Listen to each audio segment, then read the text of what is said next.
4 police والے شہید ہوئے ہیں، 800 سے زیادہ پولیس والے زخمی ہوئے ہیں۔ پہلے دن جب شروع ہوا تو تقریباً 100 سڑکیں بلاک کر دی، اس سے جو عوام کو نقصان ہوا، اس سے کئی جو آکسیجن کے سلنڈرز نہیں جا رہے تھے، بیچارے جو کرونا کے مریض ہیں ان میں اموات ہوئی۔ اور پھر باہر سے کود پڑے لوگ، ہمارے پاکستان کے دشمن۔ ابھی تک ہم نے جو 4 لاکھ ٹویٹس کو انالائز کیا، ان میں سے 70% فیک اکاؤنٹ سے تھی۔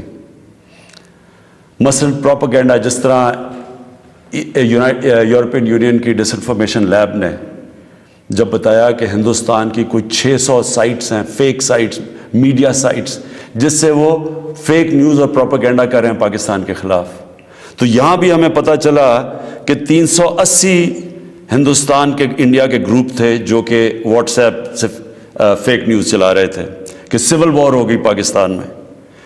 ہماری پولیٹیکل پارٹیز، مجھے افسوس سے کہنا پڑتا ہے کہ وہی JUI جو فضل الرحمان کی پارٹی، وہ بھی بیچ میں شامل ہو گئی کہ کسی طرح گورنمنٹ کو ڈیسٹیبلائز کریں، ملک کو نقصان پہنچائیں۔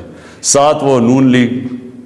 اب ان سے میں پوچھتا ہوں کہ جب یہ سلمان رشدی نے کتاب لکھی تھی تو نواز شریف تو پہلی دفعہ پرائم منسٹر بنے تھے، کتنی انہوں نے سٹیٹمنٹس دی تھی، کتنی دفعہ انہوں نے کسی فورم میں کہا تھا کہ اس نے بڑا غلط کام کیا، مسلمانوں کے دلوں کو تکلیف پہنچائی ہے۔ کتنی دفعہ کسی بھی مسلمان ہیڈ آف اسٹیٹ نے کسی انٹرنیشنل فورم پہ اس پہ بات کی تھی، تو آج ان کے ساتھ مل گئے ہیں صرف انتشار پھیلانے کے لیے۔ دیکھیں، اب یہ میں نے آپ کو بتایا کہ ایک اپروچ ہے کہ اپنے ملک میں مظاہرے کرو، اپنے ملک کو نقصان کرو، کوئی فرق نہیں پڑتا فرانس کو، اچھا ایمبیسڈر واپس بھیج دو، کوئی فرق نہیں پڑتا۔ اب یہ سنیں کہ میری اپروچ کیا ہے۔ مقصد تو ہمارا ایک ہی ہے، ہم کیا چاہتے ہیں کہ ہم یہ چاہتے ہیں کہ یہ جو ہر تھوڑے سالوں کے بعد ہمارے دلوں کو تکلیف پہنچائی جاتی ہے، اس کی دوسری اپروچ کیا ہے، یہ اب سنیں میری اپروچ کیا ہے۔ دیکھیں، میں پھر سے آپ کو بتاتا ہوں، مغرب کو میں سب سے بہتر سمجھتا ہوں، میری بڑی زندگی گزری ہے وہاں، میں ان کی سوچ کو جانتا ہوں۔ دیکھیں، سب سے پہلے جو کوشش کرنی چاہیے، جو ہم نے کی ہے، اور میں ابھی بتاتا ہوں ہم نے کیا کیا کوشش کی ہے۔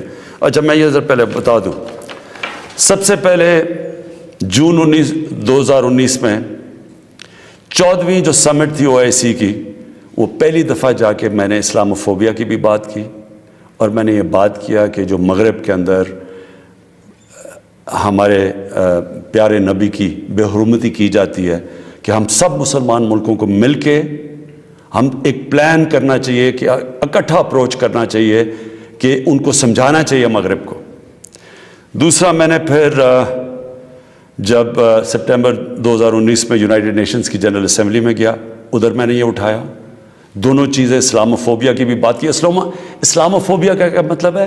اسلام کے خلاف نفرت، اور اس نفرت کے اندر ایک یہ ہے کہ وہ ہمارے نبی صلی اللہ علیہ وسلم کی شان میں گستاخی کرتے ہیں، تو یہ ایک ہی چیز اکٹھے کرتے ہیں یہ۔ تو ادھر میں نے بات کی یونائٹڈ نیشنز میں۔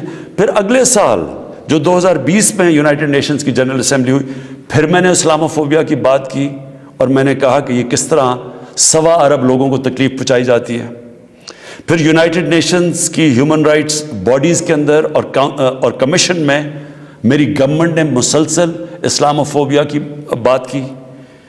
پھر میں نے فیس بک کا جو CEO ہے مارک زکربرگ، میں نے اس کو خط لکھا کہ کیسے فیس بک کو استعمال نہیں کرنا چاہیے اسلاموفوبیا کے لیے۔ اور پھر جب یہ فرانس میں ہوا، اور جس کے اوپر یہ TLP کہہ رہی ہے کہ فرانس کے ایمبیسڈر کو واپس بھیجیں، میں نے سارے مسلمان ہیڈز آف سٹیٹس کو خط لکھا، اور میں نے ان کو کہا کہ ہمیں جوائنٹ ایکشن لینا چاہیے اس کے اوپر۔ اور اب میں آپ کو سمجھانا چاہتا ہوں میری اسٹریٹجی کیا ہے۔ اسٹریٹجی یہ ہے کہ ہم سارے مسلمان ملک کے جو ہیڈز ہیں، ہم مل کے مغرب کے فورمز میں، یورپین یونین میں، یونائٹڈ نیشنز میں، ہم ان کو یہ بتائیں